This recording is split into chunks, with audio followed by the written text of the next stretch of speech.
Hello and welcome back to our YouTube channel Genius Mind. और आज की इस वीडियो में हम स्टार्ट करेंगे क्लास 10th का chapter number 2, that is your living process in life process in living organism part 1। इसके सारे के सारे इंपॉर्टेंट क्वेश्चंस जो कि आपको बोर्ड एग्जाम 2024 में मिल सकते हैं। तो चलिए, have a pencil in your hand, क्योंकि आपको पता है कि मेरा रूटीन क्या है, कैसे मैं वीडियोस बना रहा हूं। तो इसमें हम क्या करेंगे, सारी चीज़ें उसको अंडरलाइन करते जो इंपॉर्टेंट चीज़ें, और बार बार फिर आपको उसको क्या करना है भाई, देख रिवाइज करना है। जितना आप रिवाइज करेंगे उतना वो दिमाग में आपकी चीज़ें बैठ जाएंगी। तो चलिए चैप्टर 2 के साथ स्टार्ट करते हैं। स्टार्टिंग का ये क्वेश्चन आपको कैन यू रिकॉल का क्वेश्चन है, तो यहाँ पर ज़्यादा कुछ उतना वरी करने का पार्ट नहीं है। चलो ये वाला सेक्शन देखते हैं, life organism and life process. इसके अंदर अगर आप देखेंगे तो हमको सिर्फ इतना पैटर्न याद रखना है, digestive, respiratory, circulatory, excretory and control, यहाँ से ये कंप्लीट कोऑर्डिनेशन तक। This overall system is in action in more और लेस सेम वे। फिर carbohydrate, fat and lipids are the main source of energy and it is harvested by the mitochondria present in each cell. ये आपका important part यहाँ से हो जाएगा। It is not like that only food stuff is sufficient for energy but also oxygen. तो food stuff के साथ साथ किसकी जरूरत है भाई, oxygen. All this food stuffs and oxygen are transported up to cell via circulatory system. Functioning of all this life process also requires the energy. Humans and other animal consume. Plants are autotroph. They prepare their own food. They utilize some of the food for themselves, whereas remaining is stored in various parts like fruit, leaf and stem. We consume all this. यहाँ पर उतना ज़्यादा कुछ important है नहीं। यहाँ पर देखो एक इंपॉर्टेंट है, we get 4 kilo calorie energy per gram of carbohydrate. तो कार्बोहाइड्रेट से हमें कितना एनर्जी मिलता है, तो भाई 4 किलो कैलोरी मिलता है। आगे चलिए देखते हैं नेक्स्ट पार्ट। अच्छा, इसमें ना ये डायग्राम आपके लिए इंपॉर्टेंट हो सकता है, डायग्राम पे आपको क्वेश्चन पूछ सकते हैं। और यहाँ पर क्या पूछेंगे, देखो, oxygen and carbon dioxide are exchange between body and surrounding in case of respiration occurring at body level. In case of respiration at cellular level, food stuffs are oxidise either with और without the help of oxygen. तो दो तरीके का cellular आपको respiration बताया, एक oxygen बोलते हैं तो respiration occurring at body level, जिसके अंदर ऑक्सीजन और कार्बन डाइऑक्साइड के बीच में एक्सचेंज होता है। और दूसरा आपको क्या बताया यहाँ पर, ऑक्सीजन ये सेलुलर लेवल पे बताया, सेलुलर लेवल पे बताया। तो यहाँ पर फूड स्टफ क्या होते हैं, ऑक्सीडाइज होते हैं, और आपको क्या मिलता है भाई, तो उससे with the help of oxygen या फिर without the help of oxygen वो ऑक्सीडाइज होते हैं। तो ये आपका यहाँ से इंपॉर्टेंट क्वेश्चन बनेगा। पूछ लिया तो आप आंसर नहीं कर पाओगे, क्योंकि टेक्सचुअल है, टेक्स्ट बुक के बीच का है, और ऐसे पॉइंट्स आपको एग्जाम में मास्टर की में नहीं दिए हुए, यहाँ पर आपको मिल जाएंगे। चलिए ये वाला पार्ट देखते हैं। How many item CHO are present in the glucose molecule. तो फॉर्मूला होता है C6H12O6। अब आप बताओ, कार्बन कितना है भाई, तो 6, ऑक्सीजन हाइड्रोजन कितना है, तो 12, ऑक्सीजन कितना है, तो 6। विच टाइप ऑफ केमिकल बॉन्ड्स, तो कोवैलेंट, क्योंकि यहाँ पर कौन है भाई, तो कार्बन, जहाँ पर भी कार्बन रहेगा वहाँ पर covalent bond. In terms of chemistry what happens actually when a molecule oxidise, molecule जब ऑक्सीडाइज होता है तो वो क्या करता है भाई, इलेक्ट्रॉन्स को लूज करता है। चलिए नेक्स्ट आगे देखते हैं। अभी यहाँ पर क्या बोला, देखो, carbohydrate of the food, carbohydrate of the food, consume the energy is obtained in the form of ATP। For this purpose glucose a type of carbohydrate is oxidise step by step in the cell. This is called as cellular respiration. Cellular respiration occurs among the living organism by 2 method. तो cellular respiration के 2 method, एक हमारा है aerobic respiration, oxygen is involve, और एक हमारा है anaerobic respiration, जिसके अंदर ऑक्सीजन इन्वॉल्व नहीं होता। In aerobic respiration glucose is oxidise in 3 step. तो कौन सा एरोबिक का 3 स्टेप, ग्लाइकोलाइसिस, ट्राइकार्बोक्सिलिक एसिड, और एक रहेगा ETS, that is electron transfer chain reaction. Glycolysis में क्या होता है, देखो ये कहाँ पर होता है, सबसे पहला तो भाई ये साइटोप्लाज्म के अंदर होता है। एग्जाम ये इसका लोकेशन से याद रखना है, लोकेशन पे जरूर वो क्वेश्चन आपको पूछेंगे। तो इसका लोकेशन देखो किधर है भाई, तो process of glycolysis occurs in cytoplasm.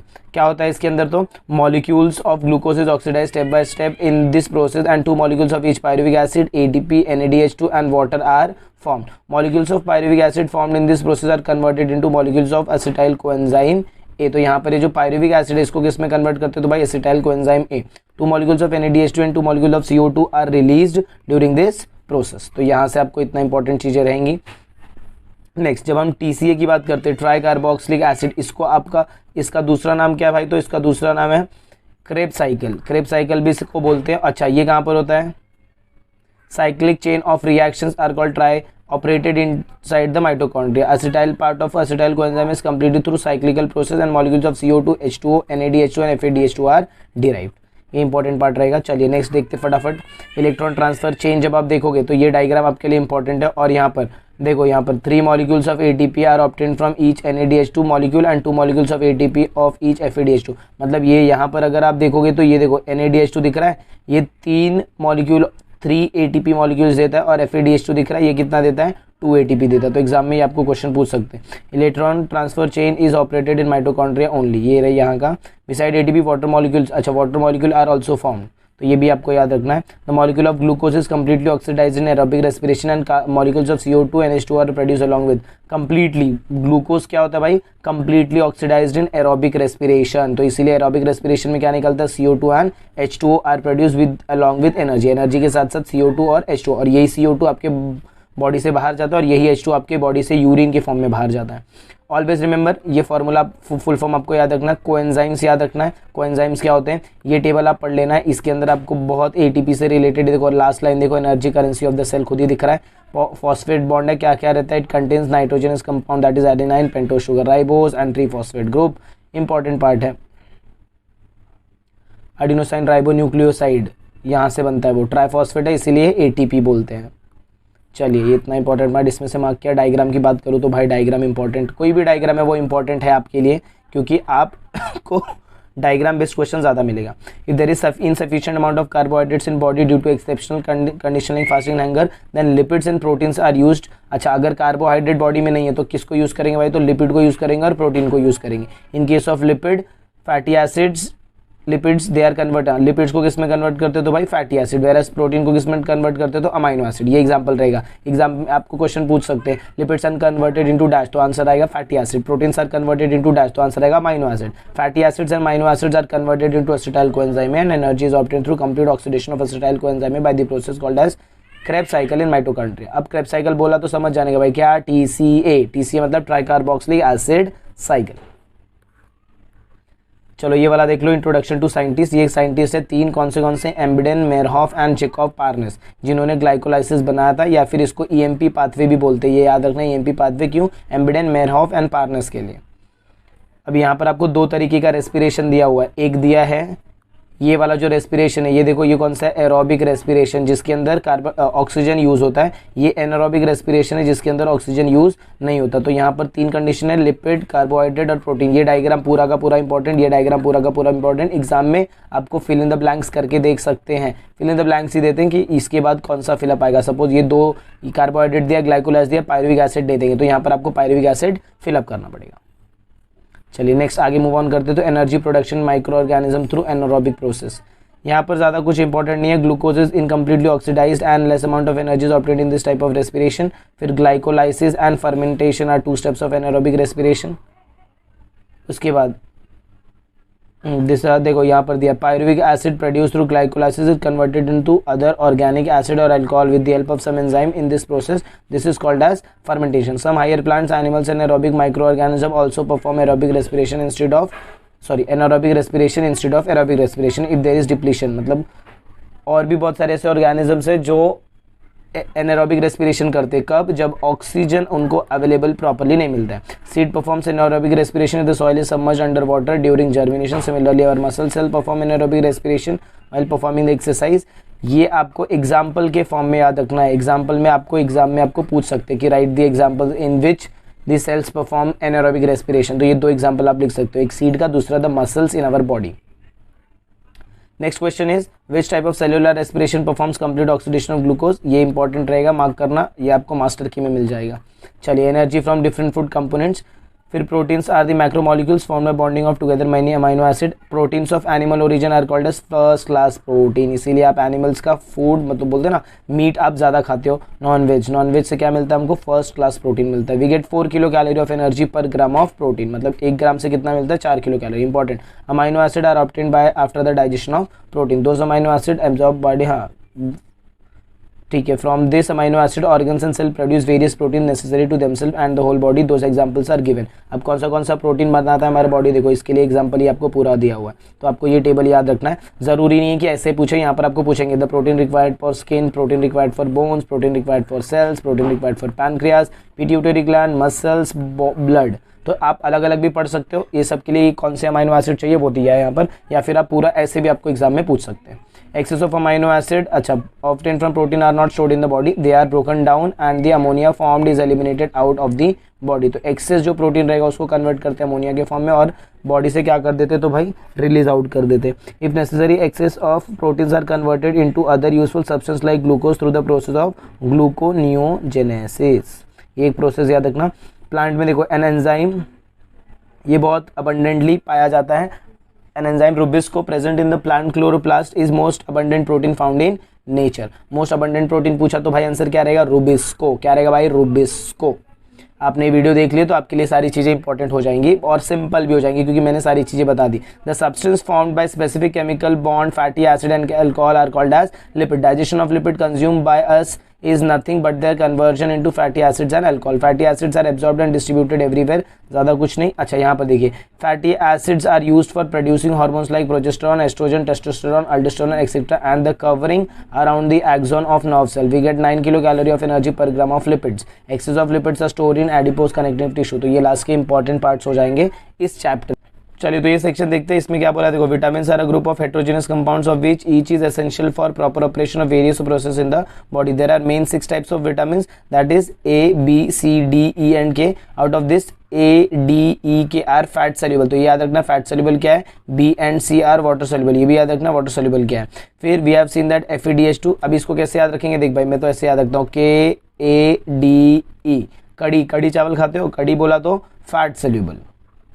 और BC तो आपको पता ही होगा, BC बोला तो वाटर सोल्यूबल, या फिर आप वाटर सोल्यूबल याद रख लो, बाकी आपका क्या रहेगा, फैट सोल्यूबल रहेगा। इसके बाद vitamins like riboflavin, vitamin B2 and nicotinamide B3 respectively are necessary for their production. किसके लिए, FeDH2 एंड NADH2 के लिए। चलिए इसके बाद जब हम आगे चलेंगे तो आगे देखो क्या दिया है। देयर इज अबाउट, यहाँ पर ज़्यादा कुछ नहीं है। Blood plasma contain 90% of water, functioning of cells and thereby whole body disturbs even if there is little loss of water from the body, hence water is an essential nutrient. ये आपका exam का question होगा, why water is an essential nutrient. तो यहाँ पर what do you mean by coenzyme, ये आपको करना है। फाइंड द फुल फॉर्म करना है, ये आपको करना है। However they help in the digestion of other substance and egestion we obtain the fibres from the leafy vegetable. हमको ये देखना फाइबर हमको कहाँ से मिलता है। चलिए इसके बाद नेक्स्ट लास्ट हमारा जो पार्ट है that is your cell division. Cell division में 2 तरीके का, एक माइटोसिस, एक मियोसिस। आपको अभी जो फिलहाल इंपॉर्टेंट है दैट इज योर माइटोसिस का सेक्शन ज़्यादा इंपॉर्टेंट है, मियोसिस उतना इंपॉर्टेंट नहीं है। ये चेकआउट करेंगे तो one of the most important properties of cell and living organism, due to their property only a new organism formed from existing one. A multicellular organism grows up and emaciated body can be restored. There are 2 types of cell division, mitosis and meiosis. Mitosis occurs in somatic cells, याद रखना, and stem cells of the body, whereas meiosis occurs in germ cell. तो एक याद रखो, meiosis occurs in germ cell, mitosis कहाँ पर होता है, सोमैटिक सेल में और स्टेम सेल्स में। Before study of the cell division we should know the structural organelles that we have studied. Each cell has a nucleus, besides other cell organelles are also present. Let us study cell division with the help of this information. तो यहाँ पर ज़्यादा कुछ नहीं है, ये diagram आपको दिख रहा होगा। Before any type of cell division the cell double up its chromosome number present in the nucleus. If the chromosome number is 2n, it is double up to 4n। ये डायग्राम आपको याद रखना है। Diagram में यहाँ पर देखो, ये क्या होता है, इसको क्या बोलते हैं, आर्म बोलते हैं। ये आपका क्या हो जाता है, सेंट्रोमियर हो जाता है, और ये आपका DNA का structure. A pair of each type of chromosome is present in 2n condition, whereas single chromosome, देखो, each type of chromosome is present in 2n, whereas single chromosome of each type is present in condition is in n condition. Single chromosome and their structure is also shown in the figure given beside. ये single वाला रहेगा तो भाई n, और अगर double रहेगा तो 2n. Somatic cells and stem cell divide by mitosis. Mitosis is complete through 2 main steps. That is, first step is karyokinesis, that is nuclear division, and second is cytoplasmic, that is cytoplasmic division, that is cytokinesis. 4 phases रहते हैं, prophase है और metaphase है। Prophase की बात करोगे तो यहाँ पर क्या होता है, देखो, in prophase condensation of basically thin thread like chromosome starts. Due to this they become short and thick. They start to appear along with their presence of sister chromatids. Centrioles duplicate and each centriole move towards the, इसमें से क्या करना भाई पता है कि आपको ना इसके आंसर्स दिए हुए प्रोफेज, एग्जाम में आपको कैसा क्वेश्चन आएगा, देखो ये प्रोफेज है तो आपको ये डायग्राम दे देंगे और बोलेंगे कि आइडेंटिफाई दिस फेज और राइट द 2 और 3 स्पेशल कैरेक्टरिस्टिक या फिर प्रॉपर्टीज ऑफ दिस फेज। तो आपके पहचानने के लिए आपको डायग्राम याद होना चाहिए, बराबर। और उसके बाद आपको, अगर सपोज आपने आइडेंटिफाई कर लिया कि ये मेटाफेज है, तो उसके बारे में लिखने के लिए आपको यहाँ से ये पॉइंट्स उठाने पड़ेंगे। तो ये प्रोफेज का हो गया। मेटाफेज में क्या हो जाएगा, न्यूक्लियर मेम्ब्रेन कंप्लीटली डिसअपियर हो जाता है। क्रोमोसोम क्या करते हैं, completely condensation become clearly visible with the sister chromatid. All chromosomes are arrange, ये पैरेलल, ये आपको याद रखना है, पैरेलल टू इक्वेटोरियल प्लेन। तो इसके लिए ना एक आंसर भी आता है जिसमें आपने तीनों का तीनों बोलते हैं ना पूरा माइटोसिस डिफाइन किया। तो माइटोसिस का अगर आप आंसर याद रखते हैं तो आपको सारी चीज़ें वहीं से याद हो जाती हैं। नेक्स्ट एनाफेज का चेकआउट करते हैं। एनाफेज तो 4 फेजेस मैंने आपको बताया, ये ऐसे याद होता है। देखो भाई एनाफेज की अगर बात करें तो ये ऐसे याद होता है, ये होता है पी मैट। पी मैट मतलब क्या, prophase, metaphase, anaphase and telophase. ये हो गया हमारा कैरियोकाइनेसिस। और इसके बाद क्या होता है, cytokinesis, that is your division of cytoplasm. Anaphase में क्या होता है, देखो सेंट्रोमियर स्प्लिट्स। स्प्लिट्स मतलब क्या, देख भाई ये इधर ऐसा स्प्लिट हो रहा है क्या, ये देखो यहाँ पर ये इक्वेटोरियल प्लेन पे अरेंज है तो इसको बोलते हैं मेटाफेज। यहाँ पर ये कैसे भी अरेंज थे तो ये हो गया हमारा प्रोफेज। यहाँ पर ये देखो ये स्प्लिटिंग हो रहा है, ये दूर जा रहा है, ये इधर इन दोनों से दूर जा रहा है तो इसको बोलते हैं एनाफेज। ये आपको यहाँ पर मिलता है। In anaphase centromere split and thereby sister chromatids of each chromosome separate and they are pulled apart in opposite direction with the help of spindle fiber. Separated sister chromatids are called as daughter chromosomes. Chromosomes, अच्छा, bunch of bananas in this way each set chromosomes move to the opposite poles of the cell. ये इतना देख भाई, इसमें से क्या करना है, मैंने क्या बोला, आंसर पढ़ ले। आंसर पढ़ लेंगे तो उसमें से 1 मार्क्स के क्वेश्चन आपको बहुत इजीली सॉल्व आउट हो जाएंगे, क्योंकि सारा का सारा बेसिस क्या, आंसर और डायग्राम। तो 2 चीज़ें आपको उसमें से करनी है, आंसर और डायग्राम। माइटोसिस के लिए करना है। अभी आ जाते हैं हम टीलोफेज पे। जब टीलोफेज पे आओगे, देखो the chromosome which have reached at opposite poles of the cell now start to decondense due to which they again become thread like, thin and invisible. Nuclear membrane is formed around each set of chromosome reached at the poles. Thus, 2 daughter nuclei are formed in cell. Nucleolus also appears in each daughter nucleus. Spindle fibers completely disappear. ये सब इसके properties है। ये दिखा दिया तो ये क्या है भाई, साइटोकाइनेसिस दिखा रहा है। In this way karyokinesis completes and cytokinesis begins. Cytokinesis मतलब क्या, C for cytokinesis और cytoplasm। तो cytokinesis में क्या होता है भाई, cytoplasm divides by cytokinesis and 2 new cells are formed which are called as daughter cells. In this process a notch is formed at equatorial plane of the cell which deepens gradually and thereby 2 new cells are formed. However, in case of plant cell, instead of the notch a cell plate is formed exactly along midline of the cell and the cytokinesis is completed. Next, ये इसमें ये जितना mark किया भाई सब important है। अब तुम बोलोगे भाई ये सब मार्क कर रहा है, सब मार्क कर रहा हूँ क्योंकि सब इंपॉर्टेंट है। किसी भी लाइन में से भी आपको 1 मार्क्स का क्वेश्चन बन जाएगा, प्रॉब्लम में पड़ जाओगे। नेक्स्ट, अभी ये देखो यूजेस क्या है, माइटोसिस का यूजेस आपको इधर दिया हुआ है।